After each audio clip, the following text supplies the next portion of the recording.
Halo pemirsa, Anda kembali menyaksikan Sinpo Dunia dengan sejumlah berita pilihan dari mancanegara. Bersama saya Ayu Pratiwi, inilah Sinpo Dunia selengkapnya.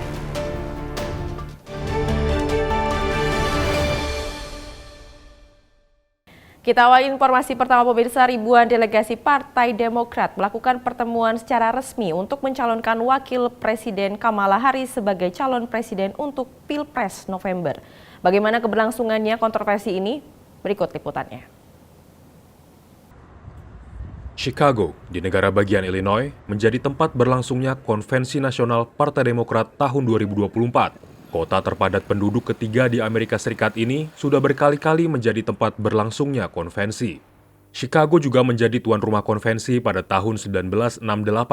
Saat itu, agenda partai di dalam ruangan tak banyak mendapat perhatian jurnalis TV, yang saat itu masih medium relatif baru. Yang disiarkan langsung justru bentrok antara polisi dengan demonstran anti-perang Vietnam di luar arena konvensi. Pada konvensi di kota New York tahun 1976, perhatian media tertuju pada cawapres pendamping Jimmy Carter sebagai capres, yaitu Walter Mondale. Konvensi berikutnya, tahun 1980, juga di kota New York, dilanda perpecahan internal partai. Senator Ted Kennedy menentang upaya pemilihan kembali Presiden Carter. Jimmy Carter akhirnya bisa bertahan, dan Senator Kennedy akhirnya mengaku kalah. The cause endures, the hope still lives, and the dream shall never die. Konvensi kembali berlangsung di Chicago pada 1996. Diwarnai demo aktivis, mendesak kesetaraan rasial dan reformasi jaring pengaman sosial. Lalu di Denver pada 2008, pidato penerimaan nominasi oleh Barack Obama dipindahkan ke sebuah stadion olahraga untuk mengakomodasi membeludaknya peminat yang mencapai 84.000 orang. With profound gratitude and great humility, I accept your nomination for presidency of the United States. Konvensi pada 2020 berlangsung virtual karena pandemi COVID dan resmi menominasikan Joe Biden sebagai capres. Selama beberapa siklus pemilu terakhir, Konvensi Nasional Partai Politik di Amerika Serikat biasanya hanya sekedar formalitas. Proses penetapan bakal capres menjadi capres resmi nominasi partai telah ditentukan dari serangkaian pemilu pendahuluan yang dilaksanakan bulan Januari hingga bulan Juni. Tapi dalam pemilu 2024, akhirnya Pilpres penuh dengan kejutan. Semula Joe Biden akan menjadi capres Partai Demokrat, namun akhirnya mundur dari pencalonan di tengah desakan internal partai. Jajak pendapat saat itu juga menunjukkan Joe Biden tertinggal dalam dukungan melawan kandidat Partai Republik Donald Trump, termasuk di sejumlah negara bagian penentu. Tapi sejak Biden mundur dari pencalonan, Wakil Presiden Kamala Harris yang menggantikannya sebagai capres menguat dukungannya dalam survei, termasuk polling oleh Morning Consult, meski selisihnya masih tipis. Konvensi tahun ini juga diwarnai sejumlah aksi demonstrasi dan telah diantisipasi oleh ribuan penegak hukum federal, negara bagian, dan lokal. I'm confident that our plan will provide a safe and secure environment during the DNC. Pejabat Chicago memperkirakan konvensi mendatangkan sekitar 50.000 orang dari penjuru Amerika, termasuk sekitar 4.000 delegasi yang akan bertemu di United Center 19 hingga 22 Agustus. Dari Chicago, Illinois, Taris Hirziman dan tim VOA. Kita beralih ke informasi selanjutnya pemirsa, banyak petani di Malawi beralih dari penanaman tembakau ke komoditas lainnya untuk meraup keuntungan. Hal ini karena Malawi telah melakukan perjanjian pengendalian tembakau dari WHO yang bertujuan untuk mengurangi produksi tembakau. Petani di distrik Machinga, Malawi Selatan, Miriat Ndege, kini menanam millet, kedelai, dan jagung setelah menanam tembakau selama 25 tahun. Harga yang rendah ditambah apa yang ia sebut sebagai praktek pembelian tembakau yang tidak adil di pasar menjadi salah satu alasan mengapa ia beralih 3 tahun lalu. Selain bercocok tanam, Miriat juga memelihara kambing, merpati, ayam, bebek, dan burung merak, yang kotorannya ia gunakan sebagai pupuk kandang untuk mengurangi dampak kenaikan harga pupuk belum lama ini. Pindu ndina nakuti chaka chathachi nagula njinga ya moto, njinga ya kapalasa, ananga awiri amuna panopa winayo akulowa form 3, winayo panopa akulemba mayezo form 2. Tembakau sudah lama menjadi penghasil devisa utama di Malawi dan menyumbang 50% lebih pendapatan ekspor negara itu. Tembakau juga menjadi sumber pendapatan utama bagi banyak petani di Malawi. Ngengati ine ndimene ndimaonera phindu ku Ford yako nditha kunena kuti ndisindingasiye chifukwa ndimene ndimadalira ulimi kumene wa Ford kuti mandidesa ndalama. Namun kampanye anti rokok WHO mengatakan pertanian tembakau menimbulkan risiko kesehatan parah bagi para petani karena mereka bisa menyerap nikotin yang setara dengan merokok 50 batang sehari. Tahun lalu, pemerintah Malawi mengambil langkah penting, yakni meratifikasi perjanjian konvensi kerangka kerja WHO tentang pengendalian tembakau, yang menganjurkan pengurangan produksi tembakau. Menurut sejumlah petani yang kini menanam kacang-kacangan, tantangannya adalah kurangnya pasar yang berkelanjutan bagi hasil panen mereka. Nthawi zambiri soya amavuta misika mdera la kwathu kuno.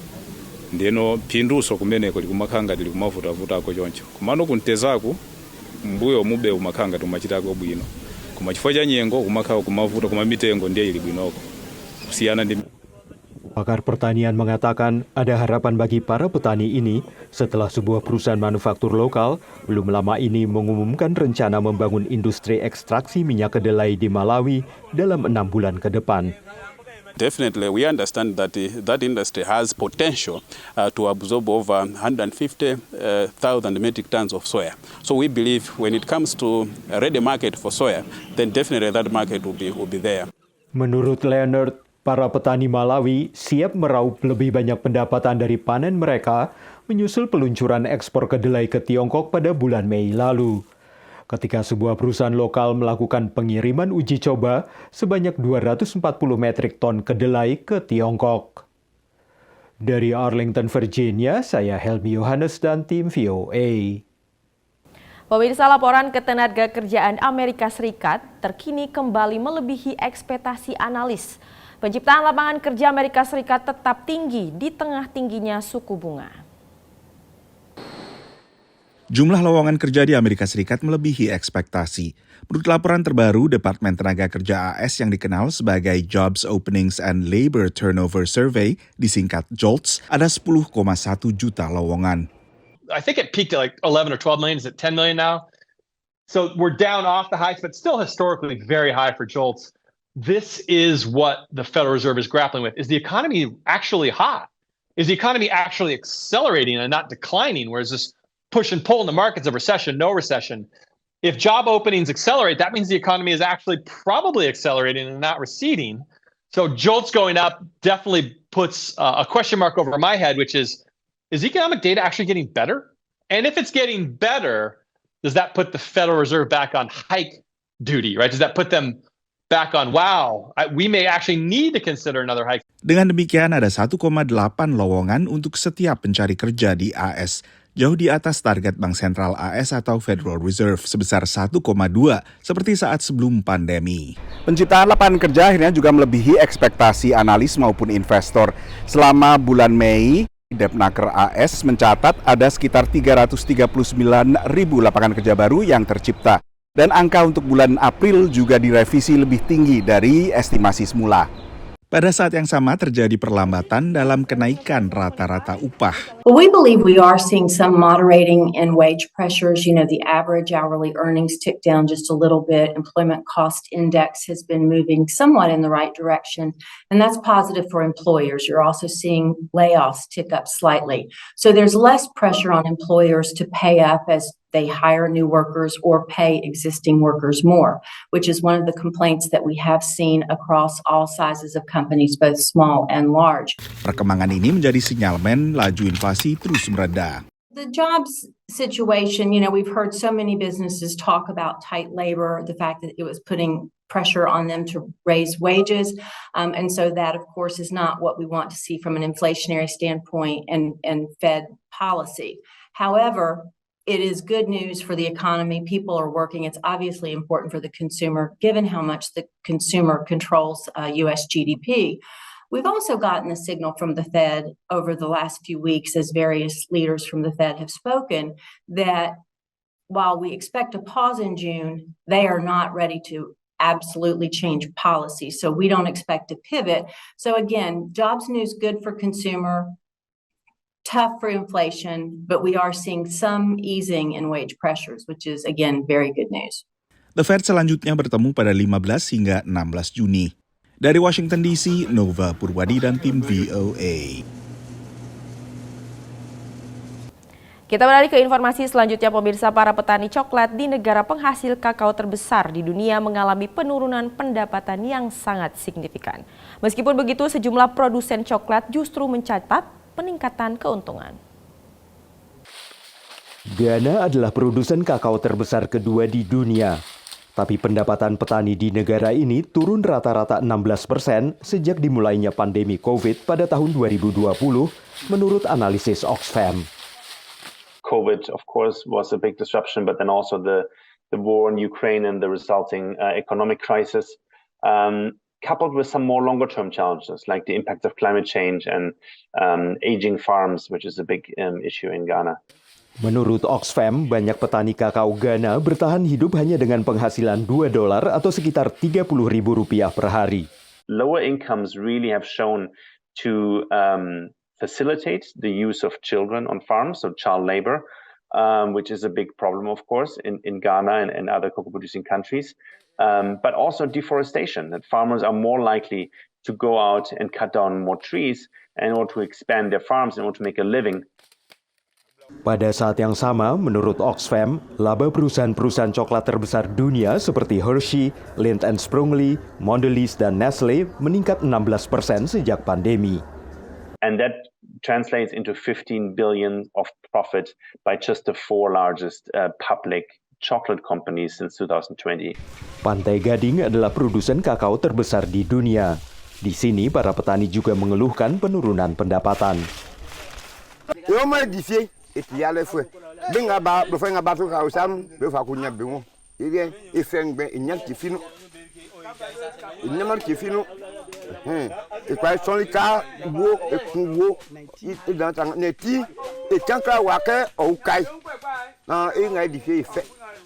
Pemerintah Ghana dan Pantai Gading menandatangani kesepakatan tahun 2021 untuk mencoba mendapatkan bagian lebih besar dari keuntungan industri coklat dengan menetapkan harga minimum dan mendapatkan premi tunai per ton kakao yang adalah jumlah tambahan yang dibayarkan langsung kepada para petani di atas harga komersial kakao.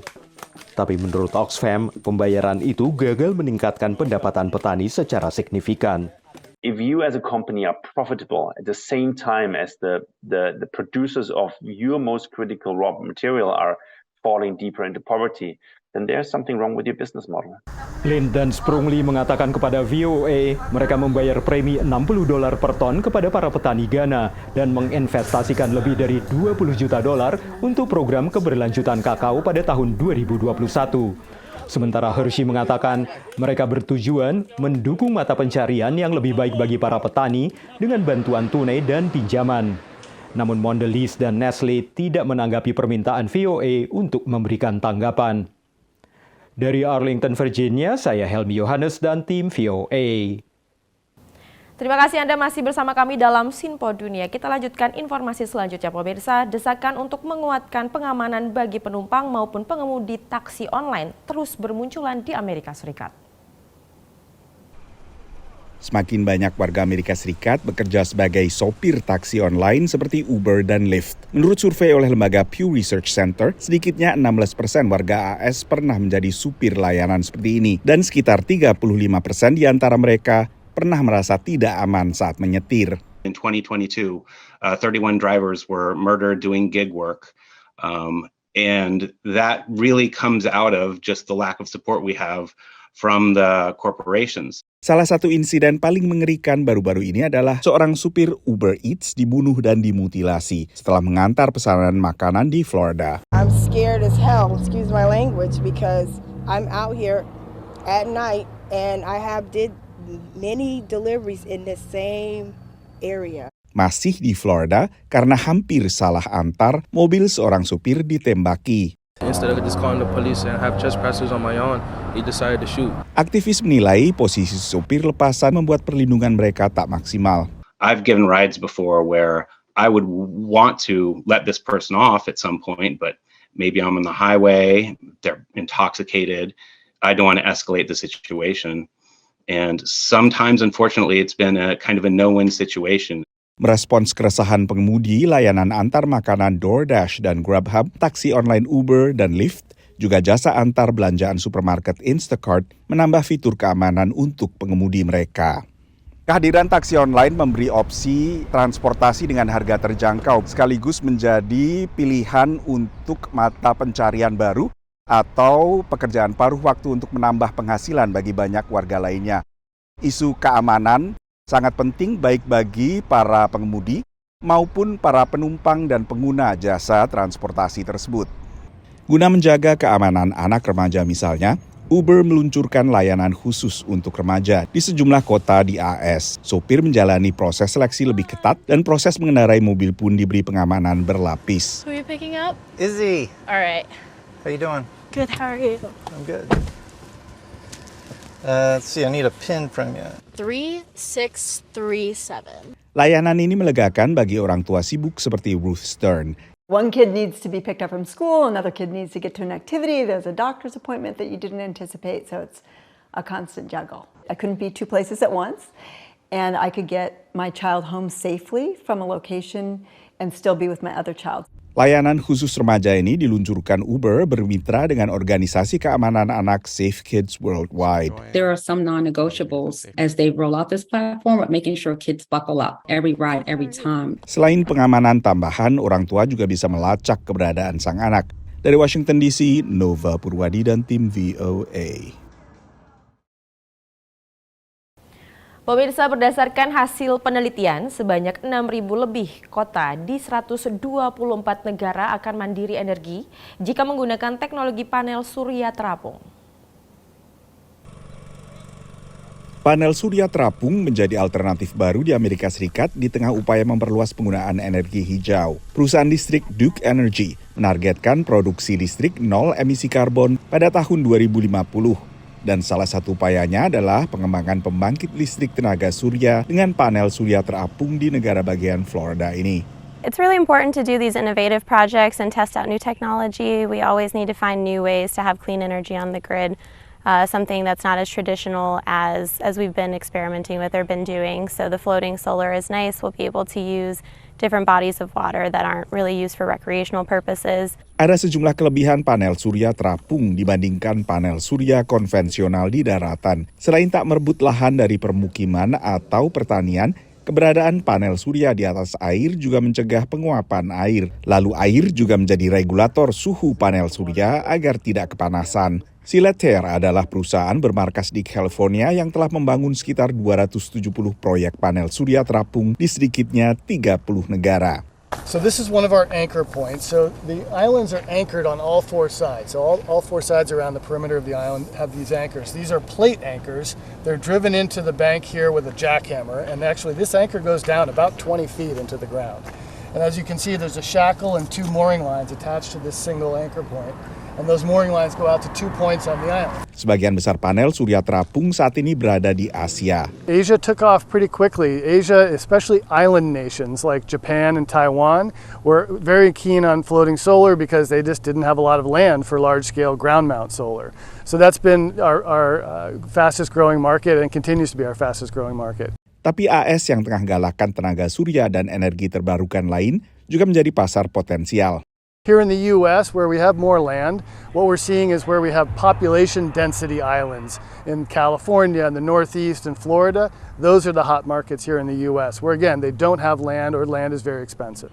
Peneliti saat ini sedang menelaah apakah panel surya terapung menyebabkan gelombang elektromagnetik yang mengganggu habitat satwa dan tanaman liar. Sejauh ini peneliti belum menemukan adanya dampak buruk terhadap lingkungan. Tapi satu lagi hal yang menjadi kendala pembangunan panel surya terapung adalah biaya pemasangannya saat ini lebih mahal 10 hingga 15% dibandingkan panel surya konvensional. Dari Washington DC, saya Nova Purwadi dan tim VOA. Kita beralih ke informasi selanjutnya, pemirsa. Seorang remaja diaspora Indonesia berhasil menjadi kadet untuk belajar menjadi pemimpin di sektor dirgantara Amerika Serikat. Berikut informasinya. Teliti mengecek mesin pesawat adalah kewajiban kadet Maharani Yogi sebelum lepas landas. Remaja yang baru menginjak usia 15 tahun ini tengah bersiap untuk menerbangkan pesawat Cessna bersama instrukturnya. Acara musim panas di Smithsonian Air and Space Museum jadi awal mula perkenalan Rani dengan dunia aviasi. Dan Rani pun jatuh cinta seketika. I didn't really know what I wanted to do when I was little, but then I found like piloting and engineering, and then I also just found like the STEM industry like really fun. So aerospace, it's a mix of aeronautics and rocketry and like that. So together it's like really, I find it really interesting and fun for me. Orang tua Rani, I Gusti Ayu Diah Purwati, menyambut aspirasi sang putri yang kala itu baru lulus SD untuk menjadi pilot. Jadi terbang perdananya dia itu sebenarnya umur dia 12 tahun. Saat itu dia senang sekali, bangga sekali. Jadi dia pengen saat itu juga dia bilang, mami saya mau jadi pilot nanti kalau udah gede. Saya bilang gitu, oh ya kalau gitu kalau memang pengen itu mari kita lihat ada kesempatan apa aja di sini. Terus kita berusaha cari-cari tahu gimana caranya. Ternyata jadi pilot di US tuh biayanya mahal ya. Jadi kita ketemu dengan program Civil Air Patrol. Selama 1,5 tahun terakhir, Rani bergabung dengan Civil Air Patrol atau CAP, sebuah organisasi nirlaba yang membantu Angkatan Udara Militer Amerika Serikat. Organisasi yang didirikan pada 1941 ini membuka program kadet bagi remaja usia 12-18 tahun untuk belajar tak hanya urusan terbang, tapi juga soal pertahanan siber. Sejak usia dini, para kadet CAP dipersiapkan menjadi pemimpin di sektor dirgantara. They get to embark on cybersecurity programs and cybersecurity experiences where they're actually creating code, looking for attackers, hackers that are trying to break into cybersecurity systems. If they have a ambition to fly or even just want to learn how to fly or do something that no one else in their school may have done. We're looking for cadets who are like that, who are eager to try new experiences. We're looking for cadets who are interested in leadership, practicing leadership, because it's not just about maintaining the same level, the same rank as a cadet. It's about progressing through the ranks, and as you progress through the ranks, you gain more responsibility. You're actually leading other cadets in accomplishing project. Rani yang kini sudah naik pangkat dan membawahi 16 kadet di Tuskegee Composite Squadron juga mengakui andil CAP dalam membentuk karakternya. They also are very big on like your character and how to become like a good citizen. So it's like things like integrity and discipline and perseverance. Like those are some of the lessons we've had. They're really focused on us personally and how we can grow and like blossom into really good people. Dari Fort Belvoir, Virginia, Yoni Puspadi, Laurentius Wahyudi, Sharon Sumolang, VOA. Dan pemirsa, informasi tadi menjadi penutup perjumpaan kita dalam Sinpo Dunia kali ini. Saya Ayu Pratiwi dengan seluruh kru yang bertugas mengucapkan terima kasih dan sampai jumpa.